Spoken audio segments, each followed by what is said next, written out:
So we're going to talk about CV sins today, and it's an interesting topic to hopefully give you a little bit more insight into where the wherewithal that's going on in the market currently, why you might be falling foul of certain things that are happening in the market, and give you a little bit more insight into how to overcome those challenges or get rid of the barriers to entry into the market. All right, so we'll get into things in a lot of detail. We're going to start with career strategy and get into that first, because for me, unless you have a career strategy, there's no point starting to build a CV. All right, so before we do all that, I'm just going to give you a quick bit of TCC. So the business itself is completely focused on helping individuals overcome those barriers to entry.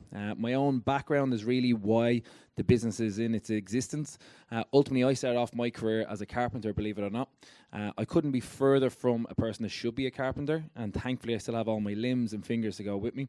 All going well after spending a couple of years doing it. I did loads of psychometric testing to figure out where I should be, why I should do it, and everything else. So that let me pretty much go above and beyond internationally, working across multiple consulting roles with leading organizations and implementing talent strategies both internationally and domestically. So that gives me a lot of insight into what goes wrong when it comes to application processes, what type of CV works, what doesn't work, why it doesn't work, how the market's expanded, what we did during COVID to try and deal with all the change we were going on, and how that presented more challenges than actually solving, unfortunately. So we're going to go through those, and ultimately what we're doing now currently as part of the other side of our business, we're actually working with a number of the organizations on the board at the minute in terms of actually simplifying their processes to make it an awful lot easier so individuals like yourselves can actually secure roles in a much quicker time frame. So we'll go through all those insights in a lot more detail. Just before we do, quick bit of insight into the types of programs we offer, and I'll move on very quickly into the career strategy side. So we focus in on individual programs, so whether that's to do with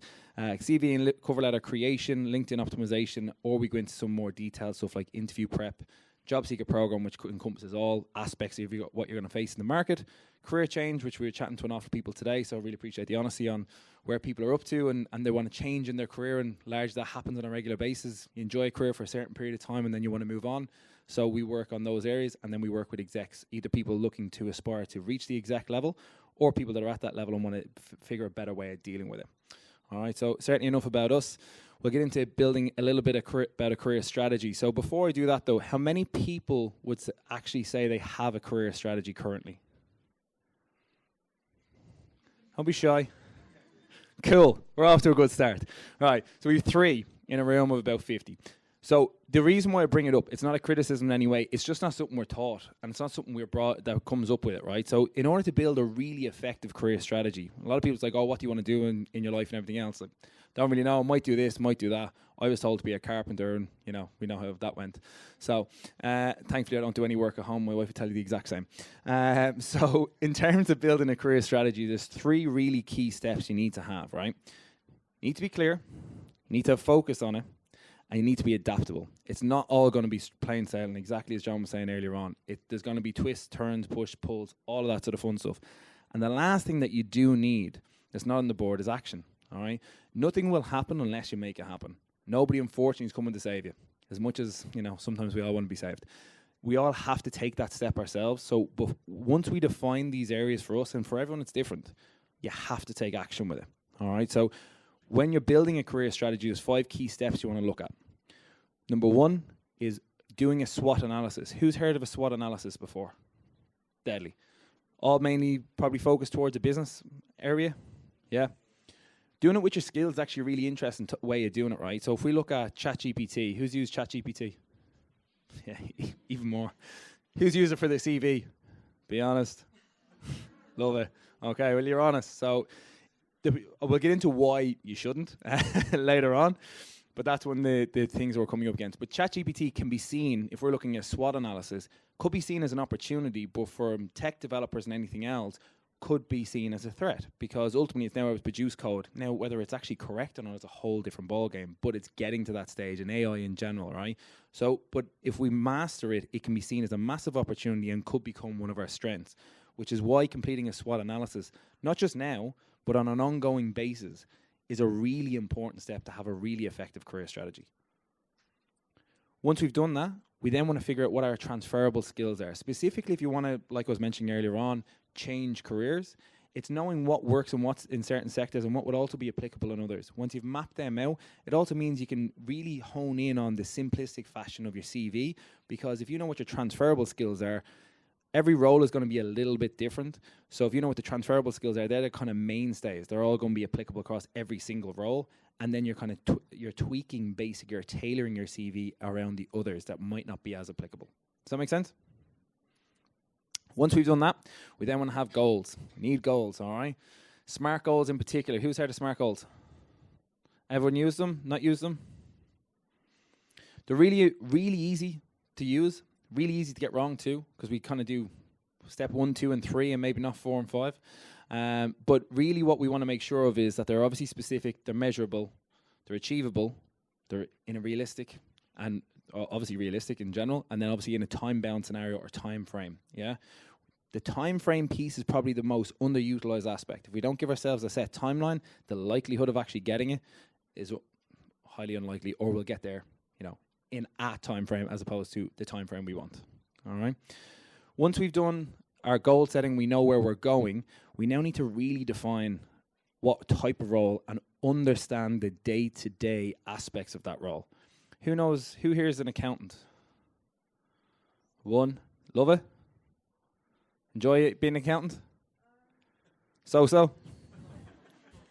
So we've one in the room and they're 50-50. Which will tell you why there's about 80% of accountants are unhappy. Unfortunately. Now I have loads of accountants and friends, family members, everything else. Loads happy, loads unhappy, and have now changed careers. All right. A lot of people started out because it's a very strong profession, it's a great opportunity, but they didn't look into the day-to-day. And it was very hard at that time, don't get me wrong. It's not say it's not a criticism, but it's more about understanding what the day-to-day looks like. It will grind you down unless it's a passion area. And that's the same for any role, not just accountancy. Yeah. So unless you have the understanding of what the day-to-day looks like and why that would be really exciting for you. And again, nobody's perfect. You're not going to have 80 or you're not going to have 100% happiness all the time, as much as I'd like to say I am. It's not realistic. 85, 90% of activities that you do on a day-to-day basis, if you're happy with that, you're in a phenomenal place. But if it's the other side, which unfortunately for an awful lot of people it is, you're not, and you should be moving or looking elsewhere. All right? Once we've done that, once we've defined things, once we've done that, and once we've defined those areas and we understand the day-to-day, we then need to look at what skills we need to continually develop to continually build our career. And that doesn't always mean going to college, getting more certifications and everything else. It's just continuous development that we always should be focused on, because if we're standing still, unfortunately we're regressing, especially the way things are moving and how quick the market moves. So we need to stay continually ahead of the curve. All right, so skill development's a massive part of it. And then lastly, networking. I know it was talked about earlier on LinkedIn. Networking is a huge piece, all right? Your network is your net worth, for sure. So it doesn't matter whether it's someone that's applicable to you now or in 5 years' time. Building it now will help you one way or another. So either engaging with hiring managers, like John was mentioning earlier, or in general just engaging with people that are in organizations who understand what the day-to-day looks like. You've no idea who those people will be to you later on down the track, whether you're hiring them or they're hiring you. But building it now on the premise that just getting a good relationship and a good network will actually have a massive benefit to you long term. So we've looked an awful lot at the strategy side. So once you've defined your strategy, it's then time to start building your CV. If you've done your CV first, you've put a little bit the cart before the horse, unfortunately. All right. So if you don't, that's why what I asked about career strategy, it is a really important step, and we've all done it. Right. So myself included, before I understand all these aspects and worked in it for so long, we've all done it. So it's just really important to find your career strategy, know where you're going, and then start putting the tools in place to do it. So obviously, let's look at the CV then. The what, the why, and the how of it all. So what's a CV? Anyone know? Anyone has it a guess? Not bad. Anyone else? Mentioned to a few people today. Yeah, bingo. Correct. Yeah, sales document. Like any leaflets, any of these pieces here, it's a sales document, but you're not wrong in what you're saying. It's your capabilities, your unique value, and what you're going to bring. All right. So why do we need why do we need a CV?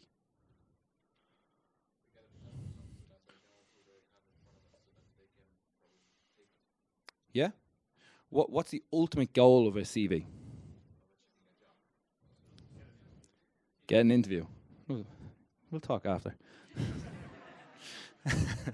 To get an interview, for sure. That's the whole concept of it. It is a sales tool to get you an interview. All right. Once we get an interview, it's done its job. All right. After that, then it's up to us. Now, obviously, there's loads of coaching and everything else you can do around it, but ultimately, the CV is there to get you an interview. So if it's not getting you an interview, is it working? Nope, it ain't. All right. So we need to make sure it is. Now, here's the challenge, and hopefully it'll enlighten someone, make someone feel a little bit better.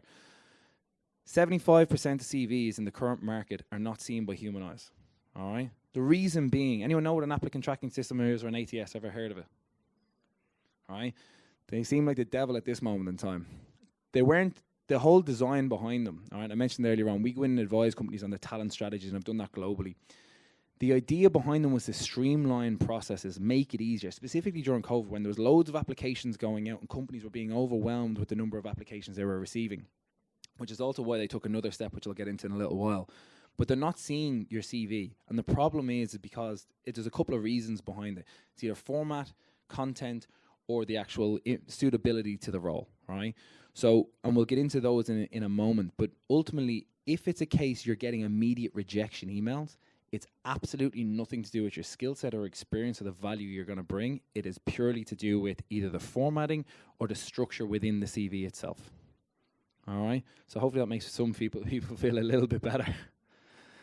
So in terms of the CV itself, all right, so making sure we understand this. So who here would have a CV that looks like this? Cool, we have a few. Who here thinks they shouldn't have a CV that looks like this?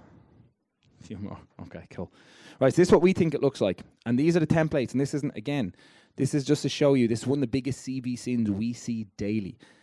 A lot of people push out, oh, you can use Canva CVs and everything else. Here's the problem. You don't know what system the applicant tracking system a company is using. So it could be really impressive or it could be really, really poor. And they might not have invested huge amounts of money in all of the tools and attributes of that particular tool itself. So therefore, for it to read a CV like this, it might see it as an image, which will leave it like this. So what's going to happen is you're going to get an automatic rejection email. And not all of them are going to read it like that, but the problem is the formatting will be shifted, it'll be thrown off, and bearing in mind that if someone receives hundreds of applications for each role they put up, how quickly are they going to move past a CV that's poorly formatted? They're going to look for an opportunity to say no, all right? Which is where you get all these rejection emails coming from, all right? So largely what we're trying to do is avoid those pieces, and if we can do that as a starting point, it opens up the market significantly more. Now it's more about you. Now it's more about your skills, how applicable you are to that role, and that's where we want to focus in on, all right? So some of the stuff that we also see, using the same CV for each role, you should be tailoring your CV. Always. That doesn't mean, by the way, you write a new CV for every role, because that would be exhausting, and I know loads of people have done it, and they're exhausted. And you don't need to go to that extent, but using the same CV each time is not going to work, all right? Sending the wrong file. Unfortunately, Heather sent an actual recipe. We received, personally, as an application for one of the roles, we actually received a menu for a burrito bar. It was a nice burrito, but unfortunately, they didn't get the job. All right, so it does happen. So that's why this other one is so important, naming it correctly. Now, here's the benefit. Even if you haven't tailored your CV, if you've tailored the name of the CV that you submit to your name of the job, and the company, it looks tailored before they ever read it, right? So it's immediate impressions. Imagine a first impression. That's the first impression they get. So if you've named it poorly, that's the first impression they're getting. So it's those little things that we can do. And again, when it comes to anything in your career, there's no silver bullet. But if we can look at the small 1% differences we can make in each area, that together and combined is what's going to actually make a huge difference for you. All right? So those little pieces are going to be key. Next piece, who uses keywords? What's the value of using keywords? Anyone know? Yeah, absolutely. All right, so it was touched on earlier on as well with LinkedIn, obviously really important there. But if you look at all the big job boards like Indeed, Monster, Irish Jobs, Jobs.ie, and so on and so forth, and no matter what location you're in, there's always a set amount of job boards that you'd have. They have CV banks that sit on the back of them, which some may or may not be aware of. When you pay to post jobs on there as a company, you get access to the CV bank providing you pay a certain fee, which means that they then search in that CV bank for your profile. The key competencies, we used to use Boolean strings years ago and stuff like that. The system's a little bit more advanced now, but ultimately you're using filtration, and it's based on those competencies, those key skills that you have. So unless you have them in there, they're looking through hundreds of thousands, if not millions of CVs, depending on the location, And what they're trying to find is who's really applicable based on those keywords and who submitted their details in a recent time frame. So typically anywhere from 24 hours to a week is usually the time frame they'll use. Who here would go past page 1 on Google if they're looking for a restaurant in their local area? No one. We'd 4 when we were in Galway out of about 50, but it's similar, right? So neither would I, nor will a recruiter. Unfortunately, as much as they're trying to look for simplistic steps in order to find the right people. So when you come up in this, you have to rank really highly. And again, it's not about being all things to all people, but it is about being the right person for the right role. And you have to showcase that. And if that's a sales document and your sales document isn't getting you to the page 1, it's not really working that well. So that's what we need to focus in on. How do we do that and what's the best approach? All right. Other pieces like an over-personal email. This is really mild, by the way, but you'd be surprised. There's emails that people use on CVs. If you're a recent grad, but you don't seem like a recent grad, don't put your graduate email on, or don't put your college email on there. Little things like that are simple steps you can take, all right? But areas where you need to really improve on is making sure that it's not an over-personalized email. In terms of irrelevant personal information, we're going to get into it as well. It's another really big CV sin. So here's a quick test, see who's listening, right? This is Jenny. Jenny has made an awful lot of CV sins. Now, this is a fake profile, just to clarify. We're not slagging anyone off. So, she's made quite a few CV sins. Who would hazard a guess at how many? 5?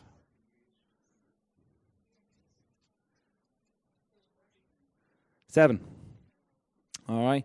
So, we don't use a picture in Ireland or the UK, or actually a lot of the US, to be fair. But in other areas we do, and it's this about specific area focus. It's not just about in general. Again, we come back to it's a sales document, so your sales document should be applicable to the area you're going for a job in. Number 2, always use professional email. Number 3, we don't need a full address, right? There's a larger topic that we'll get into, and I've mentioned to some people today already. Unconscious bias is a massive thing. And while that might seem trivial on an address, it can happen, right? So we actually don't need to include it. There's these things, snap judgments people are making on our profile. We want them to make them on our experience and expertise and the value we'll make. We don't want to make it on anything else, which is why that's applicable to your marital status, nationality, and also your gender, all right? And equally not using a poorly personalized, which I'm sure John went through with you on how to personalize your LinkedIn URL. Make sure not to slag yourself off. There's enough to do that, all right? And then, of course, CV sins overall. All right, so probably give you a little bit more insight on what to do and what not to do. Bearing in mind everything that we just went through, we see regularly and happens on an ongoing basis still now.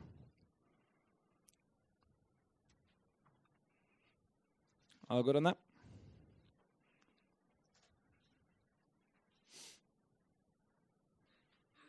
Perfect. So, in terms of CV writing tips, we've gone through the good, the bad, and the ugly in some respects, all right? So the big thing to look at is CV format, which we talked about earlier on. Who would say that's a really basic looking format? Now, we have, and they're here, so certainly promoting them really well. We have a really cool digital team, really good at designing everything else. We can do all these weird and wonderful things, and hopefully you've seen that from some of our marketing material and everything else. Why would we use a really basic looking CV like that? Easy to scan. We've no idea what applicant tracking system they're using. None, right? So if we don't know what it is, then should we really be trying to interpret what they've used, what works, what doesn't work? That's not our job. We want to focus on the quickest path or the quickest route to success or the path of least resistance, yeah? So ultimately, if we go to really basic CV, we know this will work with all of the applicant tracking systems. We know it's optimized to the right level. We know it structures the information in such a way that when they're looking for it or they've set out their criteria of what they want to see from an applicant, they'll immediately be able to tick the boxes with it so it does get to be seen by a human person, yeah? Not just be rejected by the automatic system. Does that make sense? Once we've done that, this area here, professional profile, who has one? Cool, some.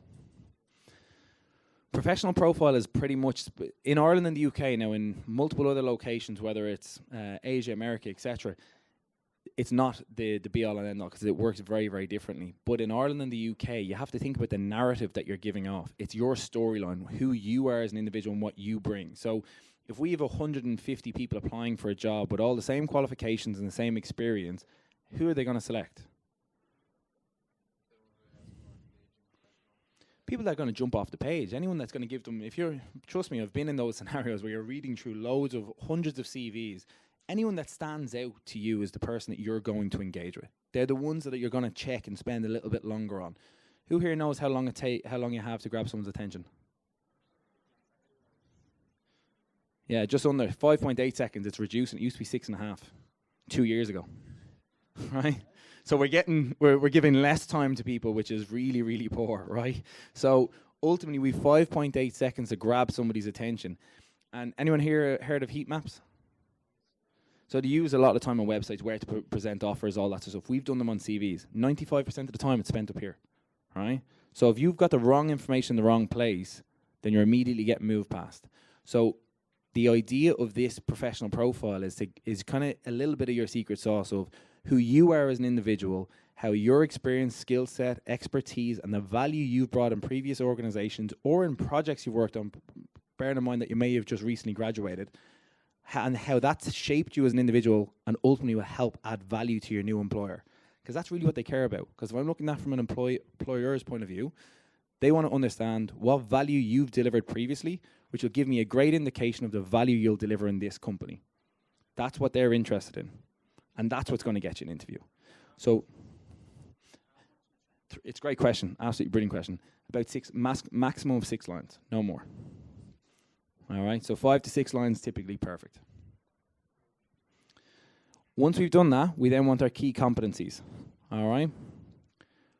In the key competencies, it should be relatable to the role. So if you've got technical skills and soft skills, separate them out. So if you're really strong on the technical side, make sure you've incorporated them here. Soft skills are equally as important, so do make sure to include them, because again, they're also tick boxes or grading systems, or depending on the system itself, it immediately wants to see them. All right, so we want to make sure we incorporate them. Qualifications, certifications, education, try and group them together. It does make it more simplistic. So if I want to see, okay, if they got a master's in a certain area plus then technical skills or certain areas, it makes it much easier. All right, because again, the document, if we're looking at it from a sales document, who is reviewing it? That's what we're trying to appeal to, not what works best for us. It's what works best for them to actually get the information away. So all that makes sense? Any questions on that just before I move on?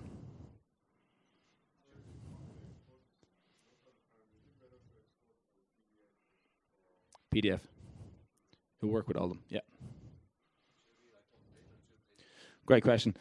2 pages, typically. All right, so 2 to 3 is okay. That's why I say typically. Because a resume is 1 page. A CV is 2 to 3 pages on average. Depends on your experience level and whether you should go on to the 3rd page or not. Yeah, so if you've got 5 to 10, 2 pages is more than enough. If you've got 10 to 20, it's okay to go on to 3. They are different too. Everyone calls them CV and resume as if they're the same thing. They're not. The resume is 1 page. 2 pages, yeah. All right, so in the UK, we use a 2-page CV, typically.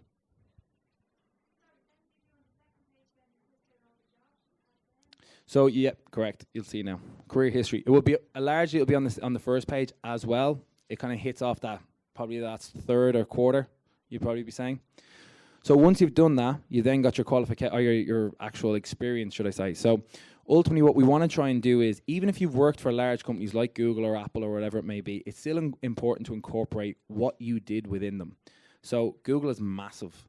There's loads of different departments. There's loads of different areas. It's really important to highlight the team or the area, department, etc. that you worked in, a 1 line about the role that you held personally, and then anywhere from 3 to 5, normally 5, sometimes 6, if it's your most recent role, of the key deliverables or achievements you had in the role. Now, bearing in mind, a lot of people will list responsibilities. Why wouldn't we just list responsibilities? Yeah, everyone has responsibilities. No matter whether you're the most senior person or the most junior person, it's whether you physically delivered value is what they actually are interested in. So what value did you deliver? It's physically impossible to be in a role and not deliver value unless you're there for a week or 2, and it's completely a mismatch, right? So if you're in a role for 12, 18, 24 months, whatever it may be, or you worked in a project in college, you've added value, so document what that is. And that's sometimes difficult, and I do appreciate that. But that's what a new employer is actually interested in. They're interested to understand what value have you brought previously. And again, we go back to what I said earlier. What value could you bring in this role? All right. You do that for each of them up until the last 10 years. Anything outside the last 10 years would be seen as that you've either retrained or utilized that information elsewhere in your profile or in your experience, or you need to retrain in it now because you haven't used it in so long. In the same way, if I went back and started using a saw right now, my fingers would be gone. All right, so ultimately what we want to make sure of is that you're getting across the key skills that are applicable now, or the deliverables that you've had now. Anything outside of that, we would group under what's called additional experience. All right. Now, for some people, it is a case of if you've come here to study and you've got previous experience from back home, what you'd be really looking at there is you want to make sure you have relevant experience, which is the applicable experience you would have gotten when you're in a previous location. And then you would have your other experience, which is maybe experience at your work, jobs you might be completing here for a set period of time while you're obviously trying to find your way back into your specific career. Does that make sense?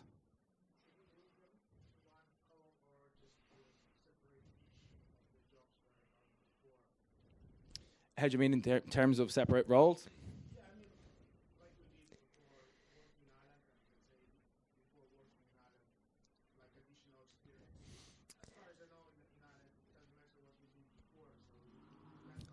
Yeah, well, if you come back to and it shouldn't be that way, but I completely agree with you. I had a similar scenario. I worked internationally, and when I came back, exact same scenario where they devalued my international experience because it didn't happen locally. It's a evolution piece that has to happen, I guess, in the market, right? But unfortunately, that's what happens. So what you're trying to figure out is what relevant, if you go with relevant experience to actually the role you're applying for, it's always a better approach. And then other experience or additional experience can be anything that you might be completing now that's not really relevant, but you're doing it to show career continuity. I'm so sorry to interrupt you. I really am sorry. It's just because our time has come to an end right. with Dan, and I would prefer him to just, if possible, finish. Yep. Yeah, like quickly wrap up your presentation, and then Dan is going to be here. I'll be here with our team. Some time afterwards if you want to approach him. I'm really sorry. It's just we have to move on with the other no, you're presentation. Fine. So it's apologies to interrupt, but thanks to Dan for your help. Cheers. Thanks for getting us in trouble. No problem. So when it comes to the advert, it's something we talked about quite a bit today. All right. So we have a big thing you want to look at from an advert, right? So I wouldn't worry about that slide. It's more this one. So ultimately, when it comes to an advert, there's a couple of key areas you just really need to make sure you're tailoring towards your CV. So qualification is key, experience that they call out, and the skills. Desirable skills are a nice to have. I was asked that earlier on. I just want to confirm that for everyone. They're a nice to have. Essential skills are the key things you want to make sure you showcase on a regular basis. All right. So your experience, make sure of whatever wording they're using in terms of what deliverables they expect from you in the new role, make sure you incorporate that into the experience that you've already had. And that's just simply a lot of times just rewording the same information in a slightly different way that fits with what they want, because it creates an immediate engagement from them, because how they think and how they articulate themselves in terms of what they want from the new hire is exactly how you've articulated it. All right. Really important as well is to make sure you've covered the bases in terms of qualification, experience, and skills, because ultimately that's the way the ATS works, so it's a tick box exercise. And then lastly, anyone here ever heard of the hidden job market? Yeah? Right, so it's what I mentioned earlier on. It's just a good point to wrap up on. 60% of jobs aren't available on the market. The reason being is because they get too many applications to manage it, so they go directly headhunting. So unless you have the competencies and skills in your CV in the right way, it's more difficult to be found. In the same way on LinkedIn, if you don't have your key competency skills on there, you're not as visible, and therefore you're not going to be found as easy. All right? And then, of course, exactly as mentioned, my team are here. There's probably 7 of us, I think, altogether, outside, all wearing these T-shirts, so you were easy to find. And anyone that wants to avail of any of the services after this, of course, is, for anyone that's here today, is €50 off. So we're more than happy to help. But most importantly, questions, queries, or anything else, please don't hesitate to reach out to us. We're more than happy to help in any way we can. And thanks for your attention, and best of luck with your careers.